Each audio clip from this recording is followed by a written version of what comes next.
Hey everybody, and welcome to Biblical Insect Plague Lake in Kansas.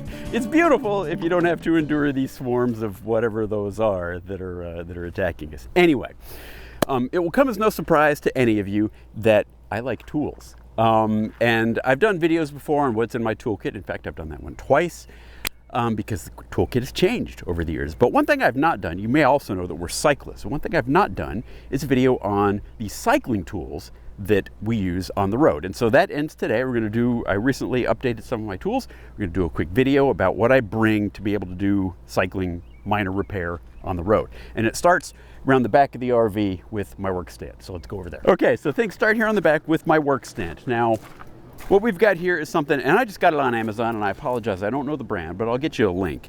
And basically, it's something, let me take the bike out. And yes, I know I should clamp it by the seat post instead of the top tube, but this campsite is sloped and there's just not enough room to do it that way. So top tube and be careful. Anyway, this is the bike stand. It's just some metal bar mounted across the ladder with some light bar mounts. And then this thing just slides in like that. And then you can clamp the bike. And like I said, I've got the top tube clamped, but this rotates. So I could rotate this, like that, whatever, and clamp the bike however I want, and then I can work on it. So that's the workstand. Now I don't always need this, but I'm happy to have it when I do need it, and it doesn't take up a lot of space. It stores in here, it just slides in right there. It came with a second mount and just stores right there next to our bike tray. Here's the bike tray. This is new, there's a video coming about this thing. Bike tray. There we go. Okay, a few supplies I bring along. So we've gone tubeless, so I don't bring along tubes anymore. I just bring along tubeless sealant. We do have a plug kit that we have in each of our seat bags. I'll link to that. Some lube. This is chain lube, the Dumont Tech, but any kind of lube that you wanted to bring would be fine. And then I really like these Grease Monkey wipes. I use them to clean up the bike so I don't have to like hose them down after a dirty ride. I use these, they work really well. They do particularly clean off grease well. Like I use them on my hands even sometimes. Anyway, now a pump. For years we've been traveling with a pump that's no longer sold in the United States. And so that was making me nervous that I wouldn't be able to get parts for it. So now we are traveling with a pump that is sold. And this one's from Lezyne. It's called Digital TFD. That's the pump. I like it for a few reasons. First, it's small. So I don't know if you can see, there's like this screw thread on the bottom. And when you undo that, you can fold up the legs. And then the pump store is in the same spot. We just clip it into a broom holder on the wall where we had our other pump. That's great. But there are other cool things about it. And then to drop the feet, you just reverse that process, right? The other cool thing I like about it is that it has got a digital tire gauge on there. So when you're running, the numbers read top to bottom, but it's a digital gauge, so you know how much you're inflating your tires to. But probably the neatest thing is this chuck. So this chuck screws on, it's Presta only, okay? And it screws on, so you don't have to worry about it flopping off.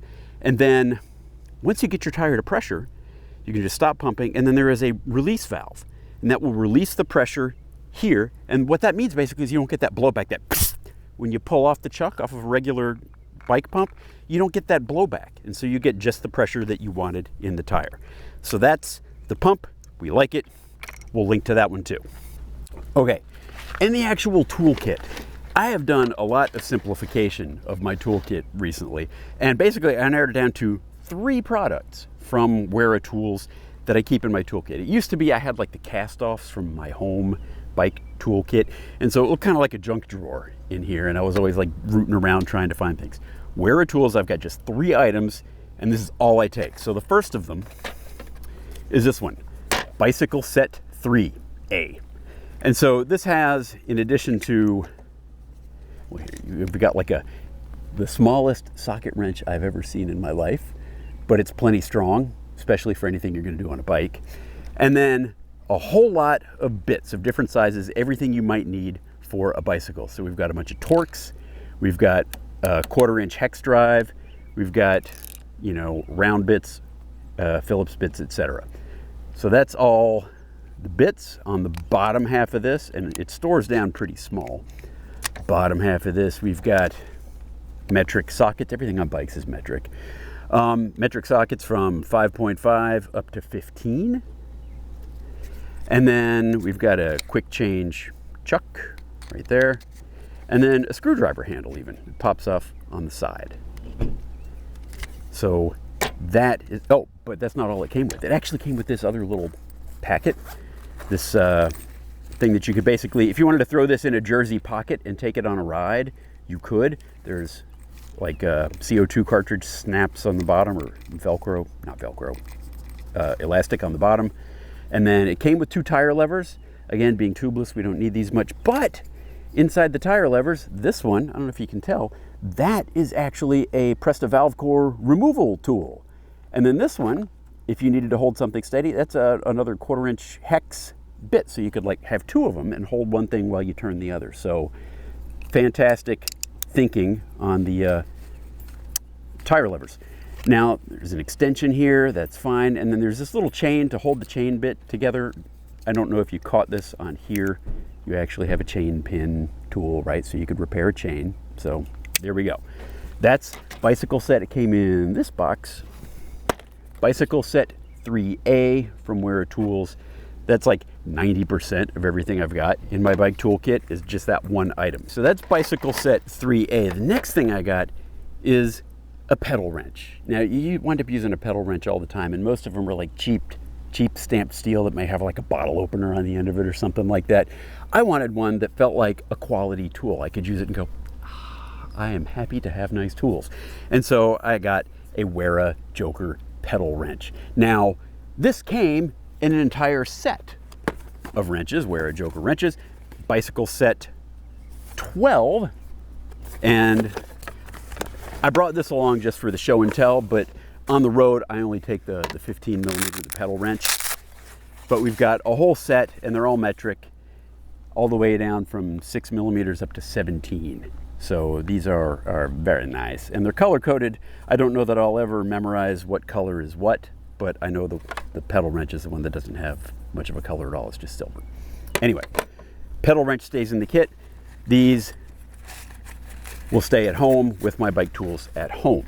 So that's the Joker pedal wrench set. And then the third thing I brought is this guy, the Safe Torque Speed. This thing is what I bring on the road. I used to bring a separate torque wrench, you know, like a cast off torque wrench that I wasn't too sure about, you know, how accurate it was. And then we came across this Wera one, and you can set the torque all the way from 2 Newton meters, and yes, it's bike, so you're going to use Newton meters. 2 Newton meters all the way up to 6 Newton meters, or well, actually, you can lock it out if you want to really crank on something, right? But 2 up to 6 Newton meters, and then it just gives like a torque wrench when you get to that particular torque setting. Now it comes with some bits. Again, these are standard hex drive bits. I've also been able to use the bits from here. I've also been able to use the extension from here. So no matter what angle I need to get to whatever at, I can make it work with the Safe Torque Speed. I could use like, and then I could throw on a 1/4 inch socket and then finally put a socket. I mean, I could make it all work, right? So Safe Torque Speed. This one saves me from having to bring along a whole separate torque wrench kit with a bunch of sockets, and most of which I never use. This way I'm reusing the bits I'm already bringing along for the most part, except I've got these. Anyway, that is going to be the extent of my bike toolkit on the road. Now, I have more toolkits at home, but I'm not trying to change a cassette out here on the road, so I don't bring like my little cassette sprocket or my crank arm remover. I'm not trying to do that stuff on the road. They're just minor repairs to keep me going. So 3 items from Wera, bike pump, couple supplies, and a bike rack that mounts to the ladder. I will put links to all of this over in a post on thefitRV.com. I'll link it down in the YouTube description so you can pop over there and get the links to all this stuff. But this is all I bring for thousands of miles of happy cycling on the road in the RV. It's James from the Fit RV. We'll see you later. Bye.